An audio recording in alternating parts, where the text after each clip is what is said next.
कुछ प्रश्न आए हैं उसको ले लेते हैं, फिर बाद में जो चर्चा हम कर रहे थे संस्मरण वगैरह की बात करेंगे। How can I understand that I am on spiritual path correctly?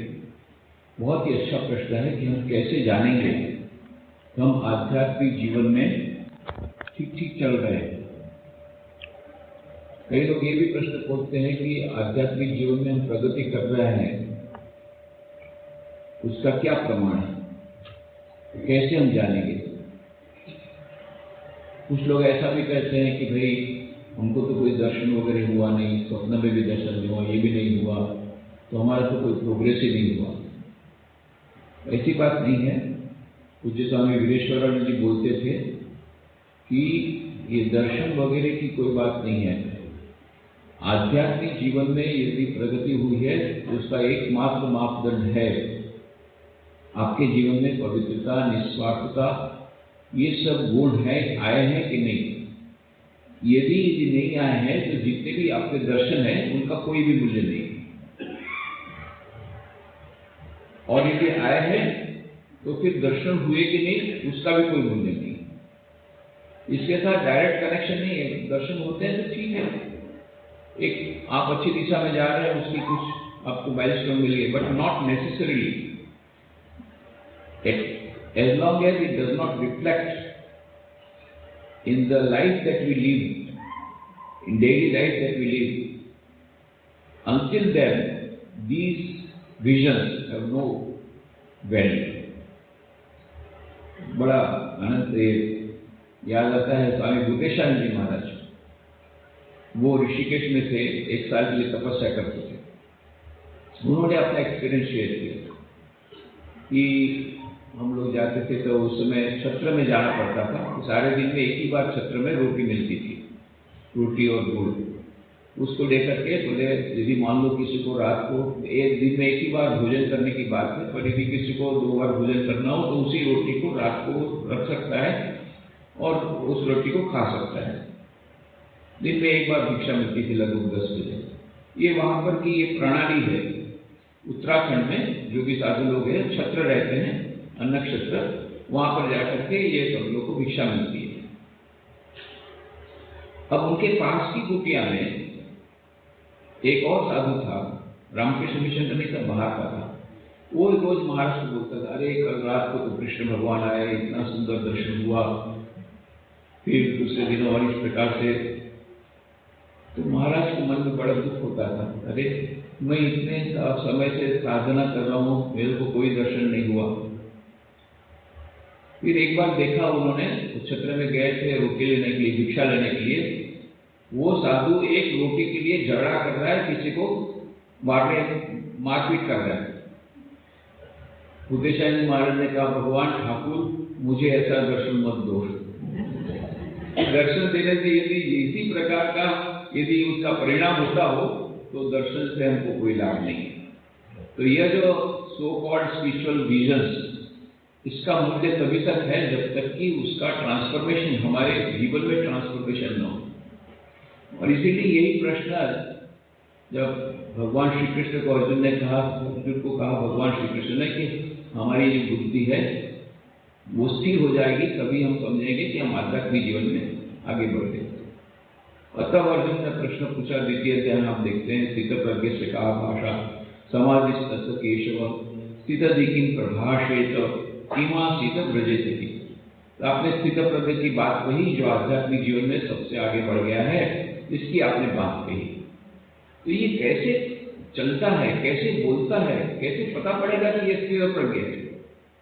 स्थित प्रज्ञ से का भाषा समाधिस्तस्य केशव स्थितधिकिं प्रभाषेत किमासीत व्रजेत किं। वो कैसे चलता है, कैसे बोलता है, कैसे पता पड़ेगा कि ये वो आध्यात्मिकता की उच्च स्थिति में पहुंच गया है, स्थित प्रज्ञ हो गया। अतः भगवान श्री कृष्ण ने उसका टेस्ट बताया। क्या बताया?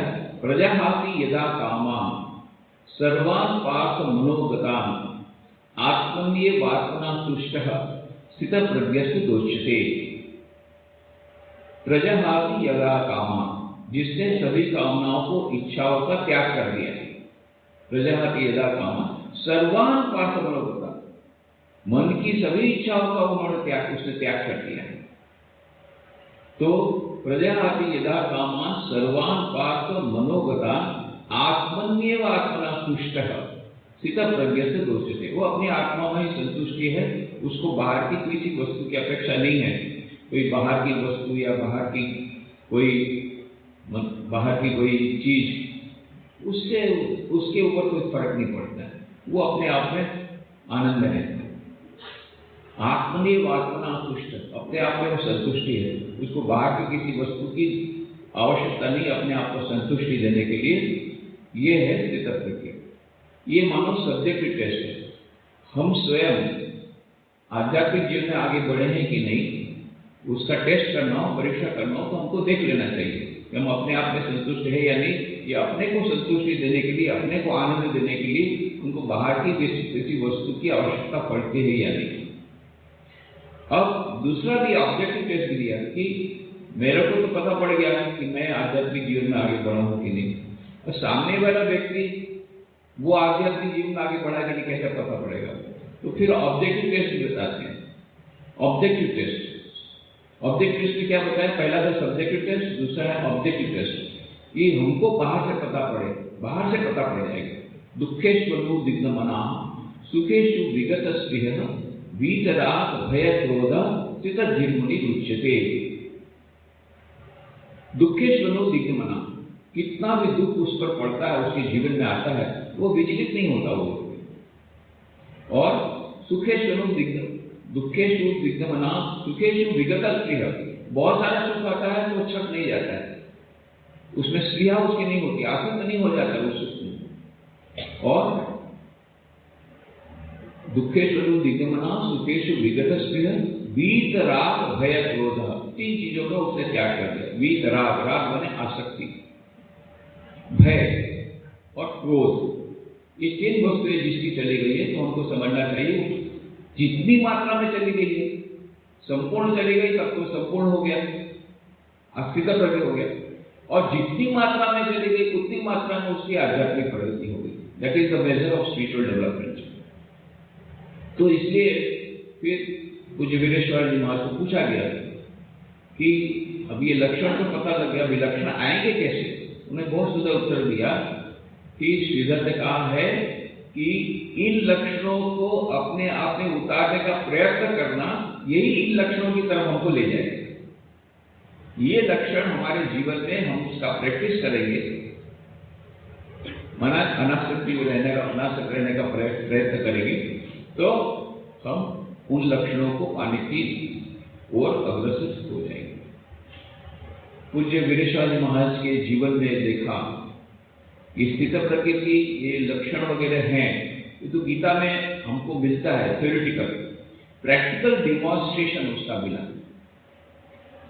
21 सेंचुरी में पूज्य महाराज जी गए हुए थे, और वहां पर एक महिला भक्त थी, वो उनके लिए खाना वगैरह लाती थी, बहुत उनके महाराज के प्रति बहुत ही श्रद्धावान थी, श्रद्धा रखती थी, भक्ति रखती थी। अब ऐसा हुआ कि उसका एक छोटा बच्चा था।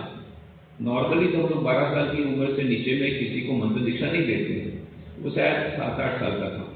अब उसको पता पड़ा कि मंत्र दीक्षा हो रही है, तो एक बार वो डायरेक्ट पूज्य महाराज जी के पास चला गया। महाराज से चला गया, मुझे मंत्र दीक्षा चाहिए। तो महाराज ने कहा ठीक है, वो बाद में हो जाएगी तुम्हारी दीक्षा, अभी तुम बड़े हो जाओ। तो बस वो जिद करने लग गया कि नहीं, मुझे तो दीक्षा चाहिए ही चाहिए।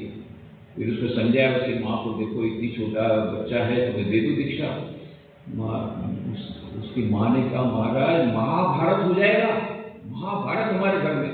अरे उसके पिताजी एकदम एंटी है, वो धर्म में मानते नहीं है, पूरे सेकुलर है, डॉक्टर है वो, और मुझे भी मुश्किल से आने देते हैं, मेरा आना जाना भी बंद हो जाएगा, तो ये तो बहुत हो जाएगा एकदम, यदि उनको पता पड़ेगा कि बच्चे ने दीक्षा ली है।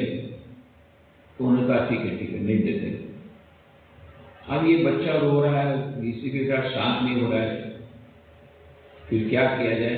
तो वहाँ के स्वामी जी को बुला करके बोला कैसे किया जाए। तो एक फैक्ट ऐसा हुआ कि किसी को बताया नहीं जाएगा, किसी को भी बताना नहीं है, उससे ऐसी दीक्षा कर देंगे। तो इस प्रकार से उसकी दीक्षा हो गई। महाराज का जो था, माँ का हृदय था, करुणामय हृदय, तो उतना रोना वो सहन नहीं कर पाए। तो फिर उन्होंने कहा ठीक है, अभी किसी को बताने की जरूरत नहीं है, दीक्षा दे दिया उन्होंने। अब उन्होंने सबको बता दिया, वो जो वहाँ के स्वामी जी थे, आज फिर किसी को बताना नहीं। बात ऐसी हुई कि एक दूसरे स्वामी जी थे जो हमारे रामकृष्ण मिशन के नहीं है, वो बाहर के थे। इनके साथ मेरे परिवार को वो जानते थे, वो वहां पर आए हुए थे। तो जैसे ही उनके पति देवता उनकी पत्नी को और बच्चों को लेने के लिए आश्रम में आए, वो बाहर ही गेट के अंदर नहीं आते थे, वो गेट के बाहर ही रहते थे, वो बुलाते थे, वो जाते थे। अब ये गेट पे जैसे देखा, उन्होंने बोला, अरे क्या आप तो कितने भाग्यशाली हैं, आपके बच्चे की आज दीक्षा हो गई, इतनी छोटी उम्र में महाराज किसी को दीक्षा नहीं देते, आपके बच्चे की दीक्षा हो गई है, मंत्र दीक्षा हो गई। बस एक पति देवता झटपट भीतर गए, कहाँ है वो प्रेसिडेंट तुम्हारा? उस समय ऐसा था, उस समय लंच था, सब लोग भोजनशाला में प्रसाद लेने गए थे। कल केवल मैं महाराज की सेवा में, जवाहरलाल महाराज थे उनके सेवक का सेवक, हम लोग दोनों उस तरफ काके कमरे में थे। और देखा ये पति देवता धम धम करके ऊपर सीढ़ी से चढ़े और एकदम घुस गए भीतर में। इतना गाली दी, इतना गाली दी है, तुम लोग अपने आप को सन्यासी समझते हो, झूठ बोलते हो, बिना बताए इस प्रकार से लड़के लोगों को ये करते हो। उस समय महाराज का मैंने चेहरा देखा, निर्विकार, इतनी सारी गालियां। प्रेसिडेंट महाराज जिनका दर्शन करने के लिए हजारों लोग लाइन में खड़े रहते हैं, ऐसे प्रेसिडेंट महाराज जिनको समस्त रामकृष्ण मठ मिशन के प्रेसिडेंट वीरेश्वरानंद जी, माँ के शिष्य, इतना सब लोग सम्मान देते हैं, वो बैठे हैं और वो बोले जा रहे हैं। फिर उसके पास डिक्शनरी के जितने शब्द थे सब बाहर निकल गए, वो जितना पूरा बोलने को अभी ताकत भी नहीं रही, 10 मिनट तक ऐसा खूब खूब बोल करके पैर पछाड़ता वो निकल गया। महाराज ने इतना ही कहा, जिस बात में 2 साल लगने वाले थे अब 5 साल लगेंगे, कोई समझ ही नहीं पाया क्या बोल रहे। ठीक 5 साल बाद पति देवता ने अपनी पत्नी को कहा, तुम्हारे गुरु के पास मुझे जाना है, बेलूर मठ जाऊंगा, उनकी परमिशन लेकर के मुझे फॉरेन जाना है, तो बहुत बड़ा सेमिनार है इंटरनेशनल, तो तुम्हारे गुरु का उनका आशीर्वाद लेकर के मैं जाना चाहता हूँ। पत्नी तो आश्चर्यचकित रहेगी, अरे ये जो इतना बवाटर मचाया था और इतना हमारे अगेंस्ट में था, सुन नहीं सकता था, आश्रम में कभी पैर नहीं रखता था, इतना हृदय परिवर्तन हो गया। और ये महाराज का बहुत शक्ति थी, उनकी आध्यात्मिक शक्ति। तब पता लगा, वो कहना चाहते थे 2 वर्ष में इसका हृदय परिवर्तन होने वाला था, पर वो जो इतना साधु लोगों का इस प्रकार से जो दिया गाली, तो 2 साल का 5 साल हो गया, पर हुआ। पर बाद में तो फिर वो आश्रम के भक्त बन गए, आश्रम की सेवा भी बहुत किए, ये बात की बात है आफ्टर द ट्रांसफॉर्मेशन। पर उस समय जो देखा कि जो बात गीता में पढ़ा उसको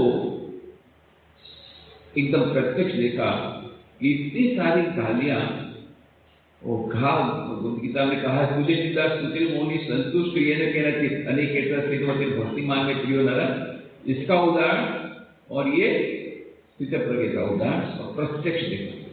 इतनी निंदा की, इतनी गालियां दी, निर्विकार। तो यह जो how can understand that I am on spiritual path correctly, एक ही बात है कि हम इन स्थितप्रज्ञता के लक्षण की ओर जा रहे हैं कि नहीं। यदि हम भक्त हैं तो भक्तों का लक्षण दिया भगवत गीता में 12 अध्याय में, तुल्य निंदा स्तुति मौनी, संतुष्ट हो ये न कहना चाहिए अनिकेत स्थिरबते भक्तिमान में प्रिय। निंदा और स्तुति क्या एक समान हो गए हमारे लिए? कितनी बार हम मंदिर में जाते हैं, कितनी बार हम कितने सारे स्तोत्र पाठ करते हैं, कितना भजन, कितना मंत्र जाप किया, अल्टीमेटली यदि कोई हम क्रिटिसाइज करता है, कोई निंदा करता है, कोई लेग पुलिंग करता है, कोई बैक राइटिंग करता है, हमारा मन विचलित हो जाता है। इसका मतलब अभी तक हम सच्चे भक्त नहीं बने। सच्चे भक्त किसको बोलेंगे? मीराबाई, मेरे तो गिरधर गोपाल दूसरा न कोई, जो गाली देना मेरे तो गिरधर गोपाल दूसरा न कोई। तो नरसिंह मेहता, कोई उनको फर्क नहीं पड़ता कितने लोग, उनकी कम्युनिटी के लोग उनको नाक गाज कर दिए, उनको कोई फर्क नहीं पड़ता, वो अपना भजन चालू कर गया। बहुत ऊंची स्थिति है, पर कम से कम मान लो हमको दुख होता है, किसी ने निंदा की, तो कितनी देर तक होता है?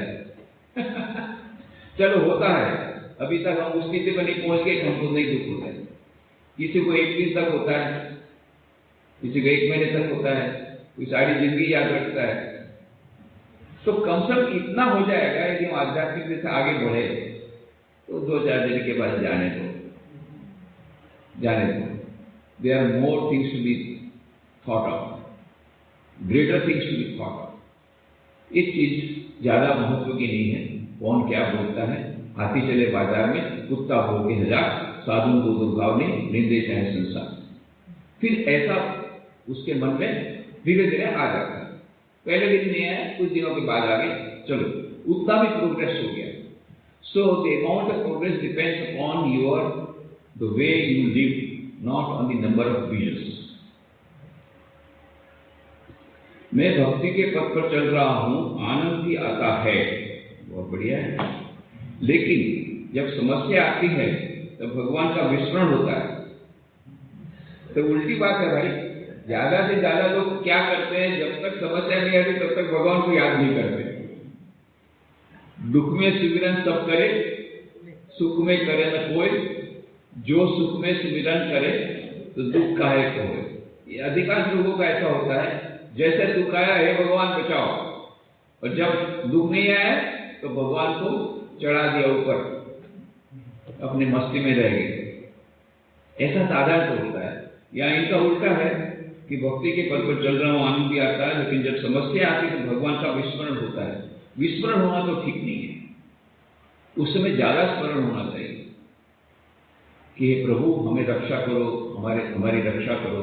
या ये भी आप रक्षा करना भी नहीं चाहते हैं कि नहीं हम हमारी रक्षा हो, ऐसा नहीं चाहते मन में कि भगवान आपने दिया है मुझे मुसीबत, ये भी आपका आशीर्वाद है, ये भी आपका आशीर्वाद है, तो कम से कम उसको सहन करने की शक्ति दो। या फिर और उससे बढ़कर के हैं और भी ज्यादा महान भक्त हैं, हे भगवान बहुत अच्छा किया, आपने ये मुसीबत दी, मुझे दुख दिया, उसके कारण मेरा आध्यात्मिक प्रगति होगी, क्योंकि ऐसा बोलते हैं लौकिक दुख जितना होता है उतना अलौकिक सुख मिलता है। या नरसिंह मेहता के समान भूलो थोड़ी भांगी जंजाड़, सुखे समर सुश्री गोपाल, ये हाईएस्ट रेट है। उतना नहीं पहुंच सकते तो कम से कम इतना करिए, परंतु विस्मरण भगवान का किसी हालत में नहीं होना चाहिए, बल्कि ज्यादा होना चाहिए। हाउ टू बी fearless even at the time of death? Only two alternatives. One, दो ही उपाय है, एक ज्ञान का, एक भक्ति का। या तो हम अपने आप को माने कि मैं आत्मा हूं, चिदानंद रूप शिवोहम। जितना हमारी देह की बुद्धि कम होगी उतना हमारा डर, क्योंकि ये तो शरीर है, मैं तो शरीर नहीं हूं, चला जाएगा, ये देहा की बुद्धि कम हो जाएगी। चिदानंद रूप शिवोहम ज्ञान योग का प्रैक्टिस करते करते। या फिर दूसरा उपाय है, हम भक्त हैं तो पूरी श्रद्धा है कि मृत्यु के समय ईश्वर हमको आकर के ले जाएंगे अपने साथ परम सुख धाम में, तो हमको डरने की क्या बात है। ये हमारी जब मैच्योर होगी भक्ति, मैच्योरिटी जब आएगी भक्ति की, जब फल जब कच्चा रहता है तब नहीं, पक्का होता है। जब हमारी भक्ति पक्की हो जाएगी तब इस प्रकार की स्थिति होगी। तो इसी के लिए तो प्रयत्न करना है, सारी साधना तो इसी के लिए है। How to conquer the fear of death, यदि ये हो गया, if you have conquered death, if you have conquered the fear of death, that means you have conquered death, that means you have become immortal, that means you have achieved the goal of life. सारी साधना तो इसी के लिए, ये साधना करते करते करते धीरे धीरे यह डर जाएगा। How did Shri Ramakrishna get the name? The original name was Gadadhar. इसके बारे में अभी भी कुछ क्लियर नहीं बोल सकते। किसी ने कहा कि तुका गुरु जी ने नाम दिया रामकृष्ण देव का, पर कुछ लोग बोलते नहीं, रामकृष्ण देव का नाम दूसरा नाम रामकृष्ण ही था, क्योंकि उनके परिवार में सभी का नाम राम से था, है ना। रामचंद्र, राम कुमार, सभी राम, उनके भांजे भी हृदय राम, पूरे उनके रामेश्वरम जी की पूजा करते थे। और यह जो उनके इष्ट देवता थे रघुवीर राम, तो रामचंद्र जी का परिवार का बहुत ये मेल, इसमें बहुत मेल था। इसलिए जितने भी नाम उनके थे, चाहे लड़कियों का लड़कों का, सब में राम लगता था। इसलिए एक थ्योरी ये भी है कि श्री रामकृष्ण का नाम पहले से ही था रामकृष्ण चट्टोपाध्याय, पर उसको गदाधर इसलिए बोलते थे क्योंकि गदाधर भगवान ने उनको दर्शन दिया था, खुदीराम चट्टोपाध्याय उनके पिताजी को, कि मैं तेरे यहाँ जन्म लूंगा। इसलिए जब जन्म हुआ तो उसका नाम गदाधर रखा गया। गदाधर से फिर गदाई हुआ, फिर से उसको गदाई पुकारते थे, पर उसका ऑफिशियल नाम रामकृष्ण ही रखा गया था। ऐसी एक थ्योरी है। तो इस पर अभी रिसर्च चल रही है, अभी तक फाइनल नहीं हुआ। विवेक विचार कैसे करें? और श्री रामकृष्ण देव ने हमें, कल ही हम लोगों ने वचनामृत में पढ़ा कि विवेक विचार करना चाहिए। नित्यानित्य वस्तु विवेक। नित्य क्या है, अनित्य क्या है, कौन सा रहेगा, कौन सा नहीं रहेगा, इसी का नाम वस्तु विवेक विचार है। तो विवेक चूड़ामणि जो ग्रंथ है उसमें विस्तार से ये बताया है, बड़े विस्तार से बताया। विवेक चूड़ामणि ग्रंथ इस विवेक बुद्धि के लिए सर्वश्रेष्ठ है। और ये विचार बुद्धि या विवेक बुद्धि जितनी है, जितनी मात्रा में विवेक बुद्धि जिस मात्रा में इस मनुष्य में बधा ज्यादा है, उतनी मात्रा में वो मनुष्य उतना होना चाहिए। और जिसमें सबसे ज्यादा विवेक बुद्धि है उसका नाम विवेकानंद। क्यों विवेकानंद? क्योंकि उसमें विवेक बुद्धि थी। क्यों विवेक बुद्धि थी? क्योंकि जब जगन माता के पास गए, उन्होंने क्या मांगा? इतना अधिक उनको दुख था, घर पे खाने को नहीं था, फिर भी वो नहीं मांग सके कि मेरी नौकरी दिला दो। उस समय नौकरी नहीं थी उनकी, फिर भी उन्हें कहा कि मुझे नौकरी दिला दो, अच्छी नौकरी दिला दो।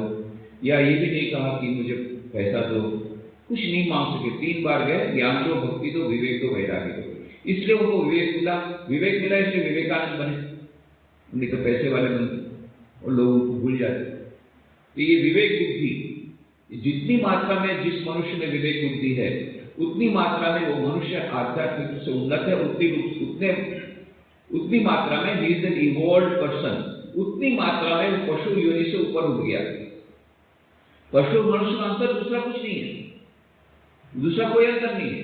ये विवेक बुद्धि अंतर है, और बाकी सब तो ठीक है, सबके पास है। The phenomena of man, Teilhard de Chardin एक बहुत बड़े वैज्ञानिक हो गए, उन्होंने ये प्रश्न किया है द फिनोमेना ऑफ मैन में कि what is the difference between a man and animal. मनुष्य पशु में अंतर क्या है? इसने कहा इंटेलिजेंस, उन्होंने कहा नॉट नेसेसरीली सो। पशु में भी बुद्धि रहती है। एक बिल्ली है आपके पास, आपने देखा रात में दूध रखा था अपने किचन में, बिल्ली ने देखा, आपने सुबह देखा कि बिल्ली तो दूध चोरी करके चली गई।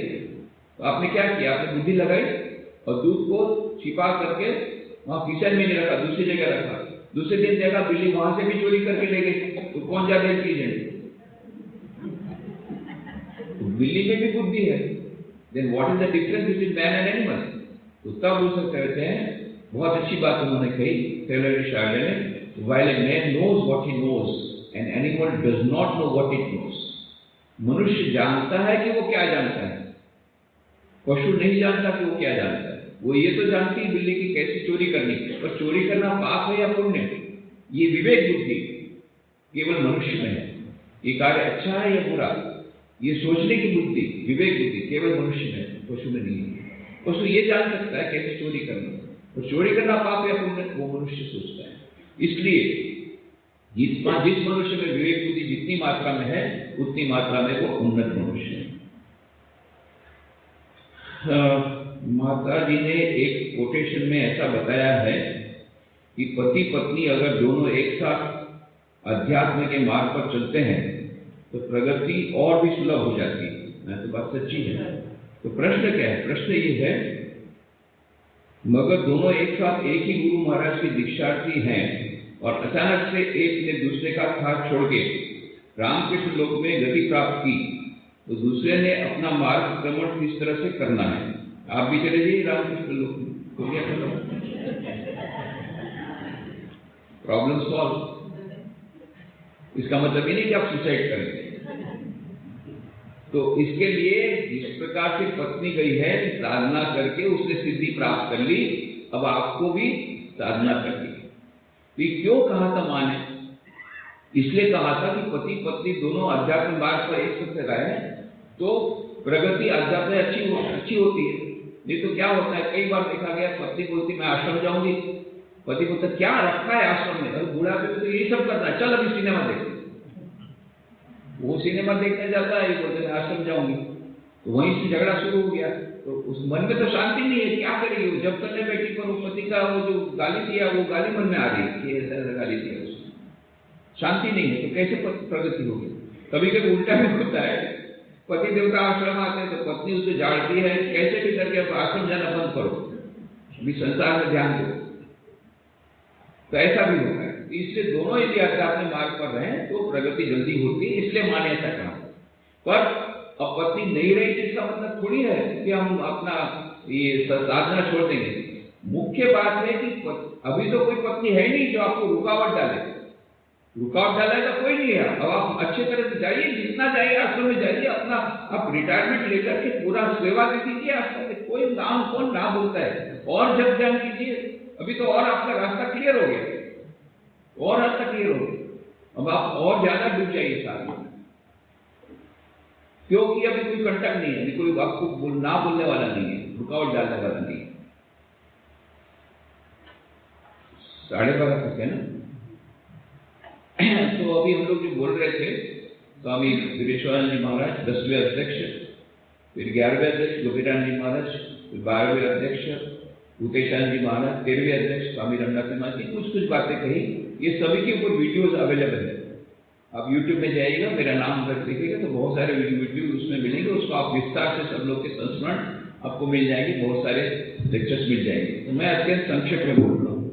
अभी इसके बाद है जो 14वें अध्यक्ष, ये थे स्वामी गहरानंद जी महाराज। तो 2 वर्ष तक मुझे बेलूमठ में वहां पर रहने का मिला था, हेडक्वार्टर्स में स्टेट डिपार्टमेंट देखने का। तो स्वामी सत्यरूपानंद जी महाराज ये स्टेट डिपार्टमेंट देखते थे पहले, बहुत दिन कई वर्षों तक देखा। फिर जब उनका ट्रांसफर हो गया, मतलब समाज सेवा शिक्षण मंत्री में उनको प्रिंसिपल बनाया गया, तो उन्होंने मेरा नाम सजेस्ट किया, तो फिर मैं वो डिपार्टमेंट में लगा। तो मजाक में सब लोग मुझे छोटा जमींदार कहते थे, इसलिए क्योंकि वीरेश्वर जी महाराज सत्यरूपानंद जी को जमींदार कहकर पुकारते थे। क्यों जमींदार? क्योंकि ये सब काम जो है स्टेट डिपार्टमेंट, बहुत सारी प्रॉपर्टी, अब कोई मरता है तो मरते समय हमारे लिए मुसीबत खड़ी करके चला जाता है। क्या करता है वो, लिख देता है विल में कि ये मेरी प्रॉपर्टी है, वो रामकृष्ण मिशन को मिले, और उसमें से जो इंटरेस्ट आए उसमें से 50% टीबी सेंटर में देना है रांची में, और 50% रोहड़ा में अनाथ आश्रम में देना है। सब लिख करके वो चला गया, खत्म।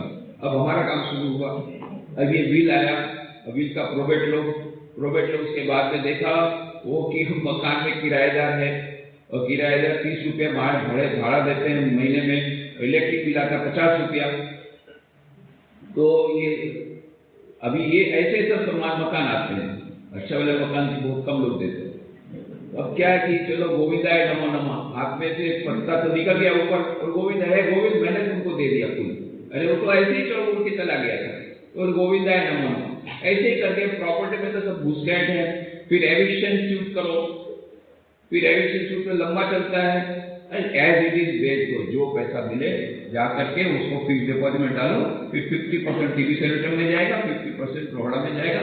ये सब काम, अभी एक प्रॉपर्टी बेची नहीं तो दूसरी आई, तीसरी आई, 40-50 प्रॉपर्टी थी उस समय, फिर और आती है, ऐसा आती रहती जाती रहती, हम लोग फिर बेचते रहते हैं। तो एक बार सत्यरूपानंद जी महाराज, अब क्या है कि हम लोग हर एक रिजोल्यूशन करना पड़ता है, कोई भी प्रॉपर्टी बेचनी हो तो रिजोल्यूशन करना पड़ता है।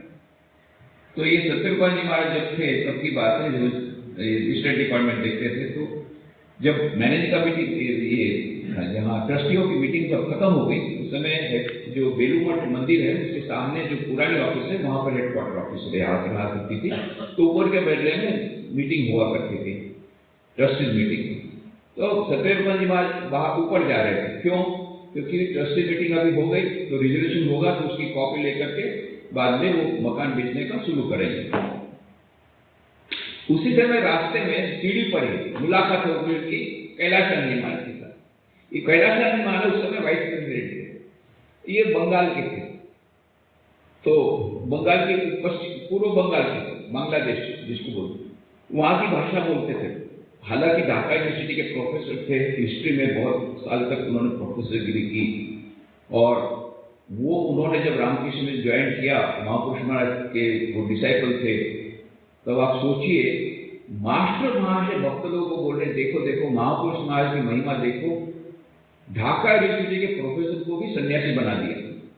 माने इतना ज्यादा उनका अचीवमेंट माना जाता था कि महापुरुष महाराज ने एक हिस्ट्री के प्रोफेसर को, ढाका यूनिवर्सिटी के प्रोफेसर को, अभी भी मुझे ढाका जाना हुआ तो इतना एक सहयोग है कि उसी हिस्ट्री डिपार्टमेंट में मेरा प्रोग्राम था, मेरा लेक्चर था, तो हिस्ट्री डिपार्टमेंट में मैंने पूछा मैं संस्कृत में क्या थे, तो उनका पुराना नाम मुझे पता था, तो निकाला उन्होंने, हाँ ये तो 8 साल तक यहाँ पर प्रोफेसर थे इस डिपार्टमेंट में, हिस्ट्री में।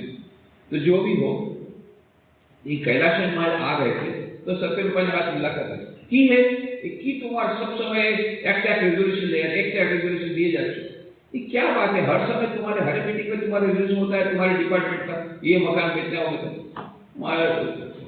सत्यरूपा ने हाथ जोड़ के कहा महाराज बात ये है कि अभी हम लोग क्या है, ये सब मकान है ना बेच करके सब हमारा काम समाप्त करना चाहते हैं। तो महाराज ने प्रणाम किया, इतने बड़े वाइस प्रेसिडेंट महाराज सत्यरूपा ने प्रणाम कर रहे हैं, तो महाराज बहुत घबरा गए, तुरंत उनको प्रणाम करके बोला महाराज अपराध देवेंद्र, मेरा अपराध क्षमा कीजिए, मुझे क्या अपराध हुआ जो आप मुझे नमस्कार कर रहे हैं।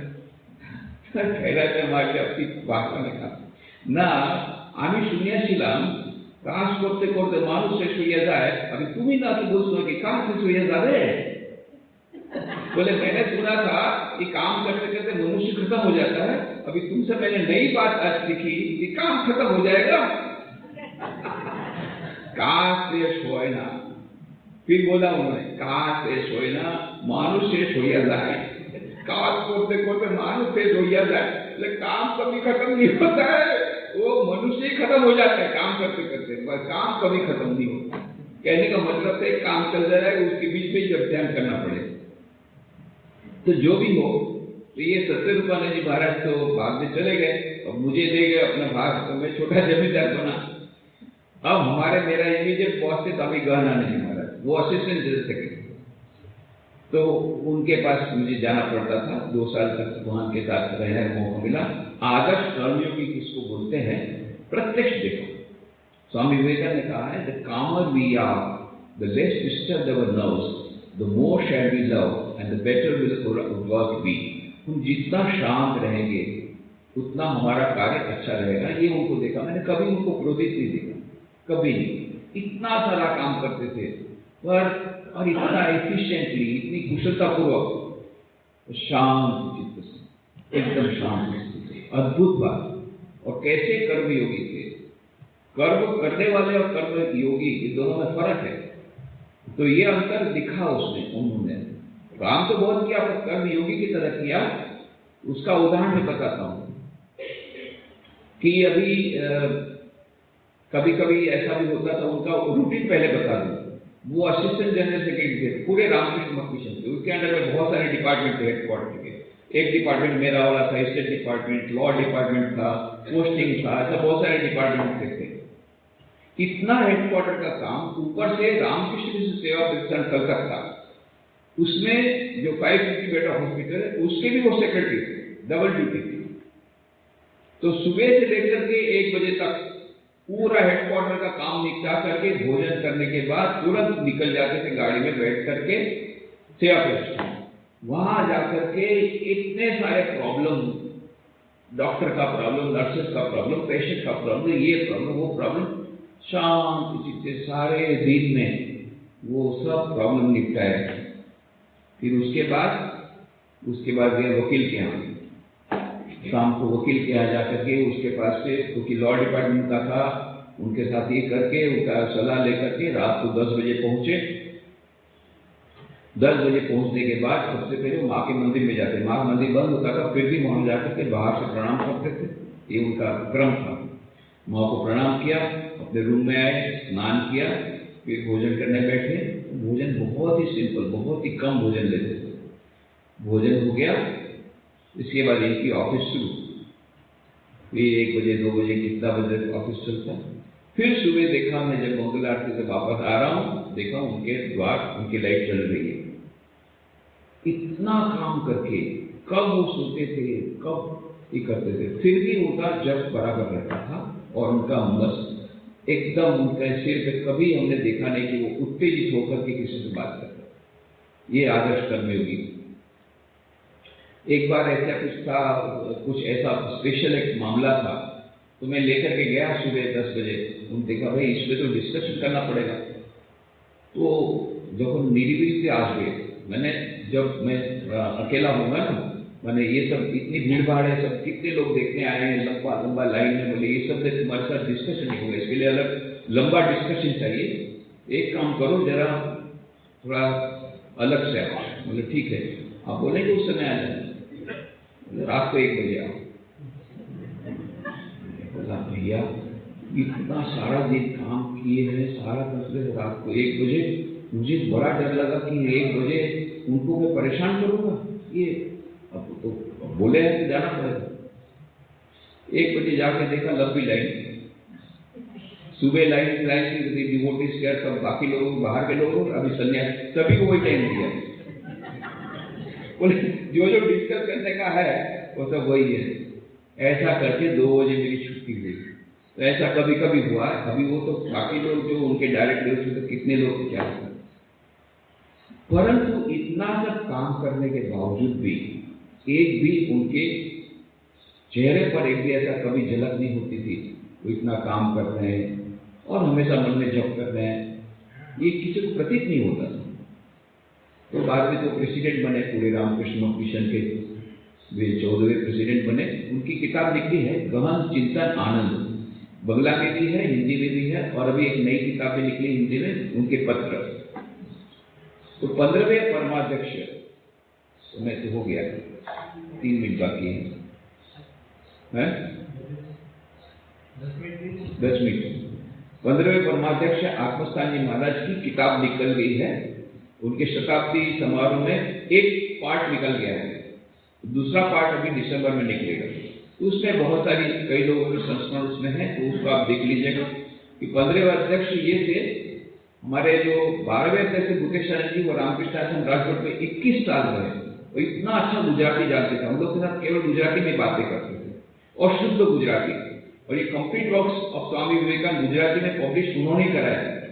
और उस समय के जमाने में 15-15 हजार कॉपी प्रिंट करके हर एक गांव में चली गई। उसकी एक लंबी स्टोरी है, वो अभी बताने का टाइम नहीं। आत्मस्थान जी महाराज ने बहुत अच्छा गुजराती सीख लिए, बहुत अच्छा, और गुजराती में प्रवचन भी देते थे। तो उनके साथ ही राजकोट में जब मैं ज्वाइन नहीं किया था, उसके पहले वो उनके साथ कांटेक्ट में आया मैं राजकोट में, और बाद में उनकी बहुत इच्छा थी कि मैं राजकोट में उनका अंडर में ज्वाइन करूं, पर वो हो नहीं पाया। बाद में जब बेलूमठ में वो असिस्टेंट सेक्रेटरी हुए, तो उस समय फिर उनके पास मैं ज्वाइन करने गया। इतने खुश हुए कि आखिर मेरे पास आना पड़ा। जैसे वो जीत गए, तो आखिर मेरे पास ही आना पड़ा। फिर वो पीपीडीसी उसी समय हम लोगों ने शुरू किया और ये सब हो गया। परंतु उनका प्रेम इतना अधिक, बाहर से बहुत डांटते थे, पर हृदय उनका इतना कोमल। तो देखा कि मैं बराबर रात को भोजन नहीं कर रहा हूँ, उनको कहीं से पता पड़ गया, क्या बात है? बोले नहीं, इस पल मेरे भोजन करने की इच्छा नहीं होती। क्या हो गया? तो वहाँ का पानी सूट नहीं करता था मुझे। तो देखा कि भोजन सूट नहीं हो रहा है, तो उन्होंने कहा कल से सुबह मेरे पास आना। तो उनके लिए नाश्ता आता था विशेष, वो नाश्ता का आधा मुझे देते थे और आधा खुद खाते थे। देखिए, एक ब्रह्मचारी नया ज्वाइन किया, पर उनका हृदय देखिए कि नहीं, तुमको कुछ तकलीफ नहीं होनी चाहिए, डॉक्टर को भी बताया, सब बताया, जो भी हो, और उनका हृदय ऐसा था। तो जब ये बात की बात है, जब मैं एक ही बात पे आ जाता हूँ सीधा, बहुत सारी बातें छोड़ देते हैं, तो वो सब संस्मरण तो आ गए हैं उसमें, उसकी वीडियो भी है, वीडियो आप देख लीजिएगा। तो लास्ट बात में आता हूँ कि करीब करीब 2002 की बात है। तो आप सोच सकते हैं मैं उनके अंडर में ज्वाइन किया हूँ, उनके अंडर मैंने ज्वाइन किया है पीपीटीसी में, वेलूमठ में। वो जब असिस्टेंट सेक्रेटरी थे वो पीपीटीसी देखते थे, नए कर्मचारी को वो देखते थे। तो उनके साथ मेरा क्या संबंध है? वो तो कितने मुझसे सीनियर है, मैं तो कल का ब्रह्मचारी, बाद में भी सन्यासी हो गया। चलो, अभी मुझे एक बात बोलते, छोटे बच्चे के समान, देखो पोरबंदर तो हो गया, बहुत अच्छा हो गया, अभी तुम मुझे दिलारा मॉल दे दो, बड़ौदा में जो दिलारा मॉल है जहाँ स्वामी जी ठहरे थे, वो मुझे दे दो तो मैं निश्चित रूप से मर सकूंगा। मुझे बोलते हैं छोटे बच्चे को। मैंने कहा आप इतना जल्दी मरने वाले नहीं हैं। बोले देखो मुझे तुम्हारा लेक्चर नहीं चाहिए, मुझे दिलारा मूल चाहिए। बोले मेरे पॉकेट में जो आपको दूंगा, ऐसा बात कर रहे थे पॉकेट में। बोले मेरे को लॉजेस दे, छोटा बच्चा मेरे को लॉजेस दे दो, लॉजेस दे दो। बोले मेरे दिलारा मूल दे दो, दिलारा मूल मेरे पॉकेट में जो आपको दूंगा। मैंने बोला उनको, बोले ना वो दिलारा मूल दे दो। पीछे पड़ गए। अरे इतने senior Swami ji vice president उस समय, बाद में प्रेसिडेंट बने 15, उस समय वाइस प्रेसिडेंट थे, वो पीछे लग गए। क्या करूं? फिर मुझे याद आया कि हम लोगों ने जो 20 करोड़ रुपए का काम किया था राहत कार्य, अर्थक्वेक रिलीफ, उसमें हम लोगों ने 81 स्कूल बिल्डिंग बनाई थी और 6 कॉलोनी बनाई थी। उससे तो 3 कॉलोनी और 37 स्कूल हमने पोरबंदर बनाए थे। उस समय पोरबंदर में था। एक कॉलोनी के उद्घाटन के लिए उस समय मुख्यमंत्री नरेंद्र मोदी वो आए थे। तो उन्होंने अपने प्रवचन में कहा, आत्मसंयम नाम लेकर, तो उनके पास में बहुत जाया करता था राजकोट में जब थे, तो बस मुझे याद है, पकड़ लिया उनको। तो फिर मैंने महाराज के साथ उनका बात करा दिया। महाराज का उन्होंने कहा, उस समय मुख्यमंत्री था, हाँ मैं दिलारा मूल दे दूंगा आपको। फिर उसके बाद मैं गया उनके पास गांधीनगर मिलने के, नहीं आपके हाथ में नहीं दूंगा, मैं मेरे गुरु हैं उनके हाथ में दूंगा, उनको आना पड़ेगा। बोला था हाँ वो आएंगे। फिर उससे बात करा दिया, उन्होंने कहा मैं आऊँगा। और फिर 2 साल तक बहुत प्रयत्न करना पड़ा, फाइल वगैरह मूव नहीं होती थी। तो ये हर महीना मुझे फोन करते थे आत्मसंयम, ए दिलारा मूल की बोलो महाराज फाइल चलती, फाइल चलती, आप फाइल चलती, इतना जोर से गुस्सा करते थे। तो केवल फाइल ही चल रही, केवल फाइल ही चल रही तुम्हारी। फिर मैं गांधीनगर जाता, ऐसा करके 30 बार गांधीनगर गया 2 साल में, और 3000 टेलीफोन कॉल किए, तब जाकर के दिलारा मूल को ऑर्डर आया। और इतने खुश हो गए, आत्मतानी मारा। फिर 18 अप्रैल 2005 को नरेंद्र मोदी खुद आए और दिलारा मूल उनके हाथ में दिया, सौंप दिया। महाराज बहुत खुश हो गए, बोले तुमने दिलारा मूल दे दिया? दे दिया। ठीक है, अभी तुम बेलो उठाना, तुमको अच्छा प्रसाद खिलाऊंगा। फिर बाद में वो 9 अप्रैल 2013 को मुझे नरेंद्र मोदी ने कहा कि महाराज का वो प्रसाद बाकी है, आप व्यवस्था करो। फिर व्यवस्था मैंने की, फिर वो गए, बोले आपको भी साथ में आना है, मैं भी गया। और फिर बहुत उस समय तो बहुत हंसी मजाक हुई, ये सब अभी वीडियो आ गया है। जो भी वो कहने का मतलब ये है, what does it show? Swami Vivekananda के प्रति उतना कितना अनुराग, कितनी भक्ति कि स्वामी विवेकानंद की चरण धुली दिलारा मूल को पड़ी है, उसको मेमोरियल बनाना ही है, कैसे भी करके मेमोरियल बनाना है। आज मेमोरियल बन गया। और पोरबंदर में भी उन्होंने बनाया, उन्होंने 74 में वो फोटो बड़ा लगाया, वहां पर टीक लगाई, वो मार्बल टैग लगाया कि यहाँ स्वामी जी रहे थे। और बाद में उन्होंने मुकेश निवास प्रेसिडेंट थे, उनको मनवाया कि रामकृष्ण मिशन को ये बंगला लेना चाहिए, तो टूट जाएगा हमेशा की हमारी स्थिति चली जाएगी। और उसके पहले लिबड़ी में जो राजमहल है, वो जो रामकृष्ण प्रार्थना मंदिर को दिया, उसके पीछे भी उनका हाथ है। वो तो अपने आप में बहुत लंबी कहानी, किस प्रकार से शबीर भाई शाह इनको ठाकुर ने दर्शन दिया, और किस प्रकार से राजमाता प्रवीण कुंवर बा को ठाकुर ने दर्शन दिया, और किस प्रकार से ठाकुर प्रवीण कुंवर बा ने शबीर भाई शाह को, किस प्रकार से शबीर भाई की पत्नी को ठाकुर का दर्शन हुआ। ये सब अपने आप में लंबी कहानी है, वो आपको मिल जाएगी उस वीडियो में। पर मुख्य बात है कि आत्मसंयम जब राजकोट के अध्यक्ष थे रामकृष्ण आश्रम के, तब ये शबीर भाई को उन्होंने पूरा मार्गदर्शन दिया, तब जाकर के वो प्राइवेट सेंटर बना था, और तब जाकर के ये हुआ था। तो गुजरात में अभी 3 मेमोरियल है, हालांकि उसको डेवलप करना भी बाकी है, पर हमारे कब्जे में आ गए तीनों बिल्डिंग। एक पैलेस, जिसमें यशवंत सिंह जी लिमड़ी के महाराजा के अतिथि के रूप में स्वामी विवेकानंद रहे थे लिमड़ी में। पोरबंदर में जिस भोजेश्वर बंगलों में स्वामी विवेकानंद रहे थे, उस समय के एडमिनिस्ट्रेटर शंकर पांडु पंडित उनके गेस्ट के रूप में करीब 4 महीना रहे थे। और बड़ौदा में जो उस समय के दीवान थे, तत्कालीन दीवान मणिभाई जसभाई, उनके अतिथि के रूप में दिलारा बंगलों में रहे थे।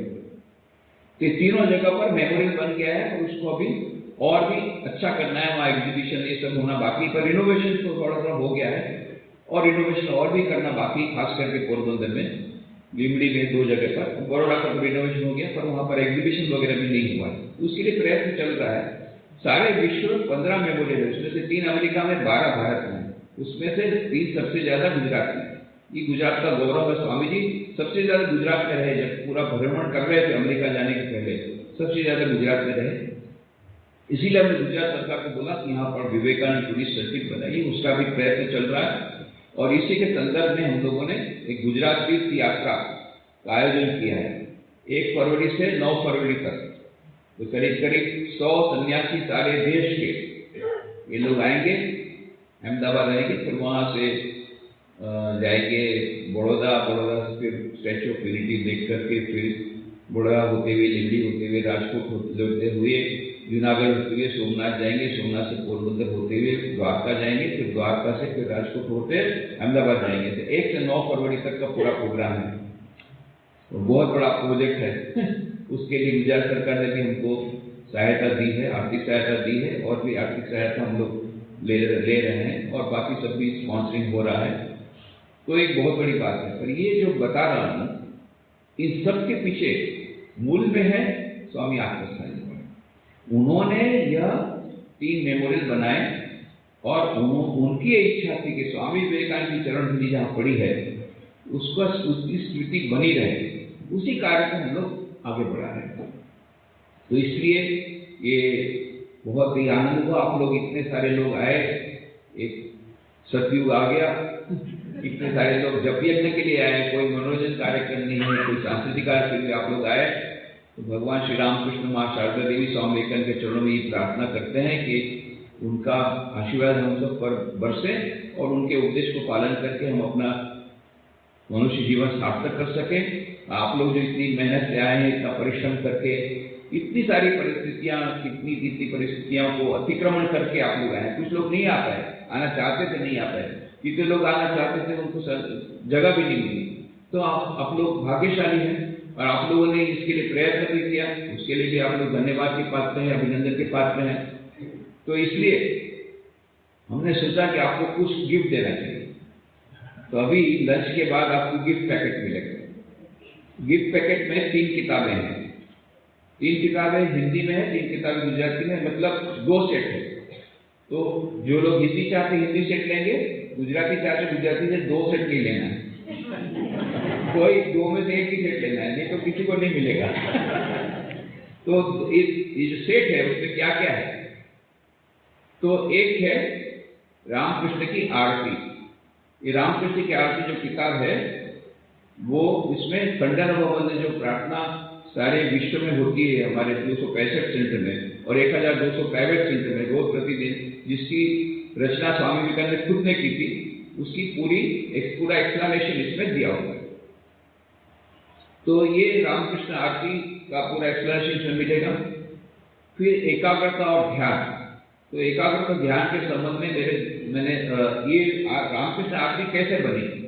मैं जब वहाँ राजकोट में था तब हमारे अध्यक्ष थे मुमुक्षानंद जी महाराज। उन्होंने कहा देखो भाई, तुम हर शनिवार को वृद्धावृत्ता पाठ करते हो, तो भक्त लोग बोलते हैं रामकृष्ण आरती करते, तो उसका मीनिंग हमको पता नहीं रहता, तो मीनिंग होने से अच्छा रहता, तो कोई यदि कोई अर्थ बता दे तो बहुत अच्छा हो। तो उन्होंने मुझे कहा कि तुम कथामृत का थोड़ा समय अभी बंद करो, उसके बदले ही आरती के बारे में कुछ उनको अर्थ बता दो तो अच्छा रहेगा। मुझे हाँ ठीक है। मैंने अर्थ बताना शुरू किया। अरे बाबा रे बाबा, तो भीतर अंदर घुस रहा हूँ, बाहर नहीं आ पा रहा हूँ। 9 महीना चला गया। 9 महीने के बाद मुश्किल से रामकृष्ण आरती, क्योंकि मुझे पता नहीं था उसमें इतना गहरा अर्थ है। मानो गागर में सागर भर दिया। स्वामी विवेकानंद को गिरीश घोष ने कहा था कि तुमसे एक अनुरोध है स्वामी जी ने कहा, भाई जीसी तुम ऐसी बात मत करो, तुम आदेश दो। जीसी माने गिरीश चंद्र घोष को जीसी कहते थे। स्वामी विवेकानंद तो सभी विद्यार्थी जब वो राम के सिखाते, जीसी तुम आप हमको आदेश दीजिए, आपको अनुरोध क्या करना है? बोले, आप देखो भाई नरेंद्र, तुमको भगवान ने इतनी सारी शक्ति दी है और वक्तृता शक्ति भी दी है, लेखन शक्ति भी दी है, तो मेरी इच्छा है कि तुम रामकृष्ण देव का एक जीवन चरित्र लिखो। तब स्वामी विवेकानंद, देखिए भाई जीसी, आपने जो पहली बात कही बिल्कुल ठीक कही। मेरे को इतनी शक्ति, कभी कभी तो मुझे लगता है इतनी शक्ति भीतर में है कि पूरी पृथ्वी को गेंद के समान हाथ में रख करके फेंक सकता हूँ, ऐसी शक्ति मुझ में बनाती है। और दूसरी जो बात कही कि रामकृष्ण देव की जीवनी, ये मेरे से नहीं होगा। अरे रामकृष्ण देव को मैं समझा ही कितना हूं जो उनके बारे में लिखूं? अरे वे तो अनंत ब्रह्म की भी कोई व्याख्या कर सकता है, पर रामकृष्ण तो उससे भी ज्यादा महिमान्वित है। तो क्या मैं चाहते हूं कि मैं शिव जी की मूर्ति बनाते बनाते बंदर की मूर्ति बनाओ? एक आदमी को बोला गया, तुम शिव जी की मूर्ति बनाओ, बाद में देखो बंदर की मूर्ति बन गई। तो बोले, क्या ऐसा चाहते हैं कि मैं भी इस प्रकार से बोलूं? नहीं, मेरे से नहीं होगा। सचमुच में स्वामी विवेकानंद ने रामकृष्ण देव का जीवन नहीं लिखा, बाद में स्वामी शारदानंद जी ने लीला प्रसंग लिखा, परंतु भले उन्होंने जीवन चरित्र नहीं लिखा, ये जो रामकृष्ण आरती ने गागर में सागर भर दिया, उनके सारा जीवन, उनके सब सद्गुण, उनके जो गुण, उनका संदेश, सब कुछ इसमें आ गया एक आरती खंडन भवन, जो कि संचालित हुई। तो इसको आप पढ़ सकते हैं। एकाग्रता और ध्यान, तो रामकृष्ण कथामृत का और ये आरती का जो प्रवचन खत्म होने के बाद मैं राजकोट में एकाग्रता ध्यान पर प्रवचन करता था, तो 223 लेक्चर हुए। उसके बाद में मेरा ट्रांसफर हो गया पोरबंदर में। तो ये 223 लेक्चर का कुछ जिस मैंने रामकृष्ण में छापा था, उसी के ऊपर से ज्योतिवेद खानकी ने उसको सवार करके एक किताब निकाली गुजराती में, तो उसी का अनुवाद है एकाग्रता ध्यान। गुजराती हिंदी अनुवाद अभी अभी प्रकाशित हुआ है। ये और रामकृष्ण आरती पहले गुजराती में प्रकाशित, फिर हिंदी में। उसी प्रकार से आधुनिक और शांति की खोज में, ये तीसरी किताब है। तो इसमें ये गुजराती किताब भी मेरे प्रवचनों के आधार पर ज्योतिवेद खानकी प्रत्येक रविवार को मेरे लेक्चर में आती थी और मेरा दूसरे लेक्चर भी सुनती थी। मेरे जो रामकृष्ण के जो एडिटोरियल थे उससे मिल करके उन्होंने ये किताब बनाई थी। ये भी बहुत प्रसिद्ध हुई तो गुजराती में, तो इसी का ये हिंदी अनुवाद है। तो इसमें बहुत सारे चैप्टर हैं। इसमें से विभिन्न परिस्थितियों में कैसे मन की शांति मिले। मान लो कोई स्वजन की मृत्यु हो जाए तब कैसे शांति मिले, या कोई हमारा क्रिटिसाइज करता है, हमको निंदा हमारी करता है, कोई हमको कटाक्ष वचन बोलता है, तो हम कैसे मन की शांति उस समय करें। परिवार में मान लो कैसे शांति रह सकती है, ऐसे विभिन्न परिस्थितियों में कैसे शांति रहे, तो वो सब की बात इसमें बताई है। ये 3 किताबें ये गिफ्ट के रूप में मैं लाया हूँ राजकोट से, खास आपके लिए। जब मैंने सुना आप लोग इतना परिश्रम करके और इतनी उत्कंठा के साथ आप लोग जब यज्ञ में शामिल हुए हैं, तो मैंने सोचा कि आप लोगों को कुछ न कुछ रिवार्ड मिलना चाहिए, छोटा सा रिवार्ड। बाकी रिवार्ड तो यहाँ से मिलेगा। रामकृष्ण देव शारदा देवी स्वामी विवेकानंद के आशीर्वाद आपको मिलेंगे। बहुत बहुत उनके आशीर्वाद आप सब पर बरसे, ऐसी उनके चरणों में प्रार्थना करते हुए आप सबके भीतर में जो दिव्य चेतना विराजमान है उसको प्रणाम करते हुए मैं अपनी वाणी को विराम देता हूँ। ओम शांति शांति शांति। हरि ओम।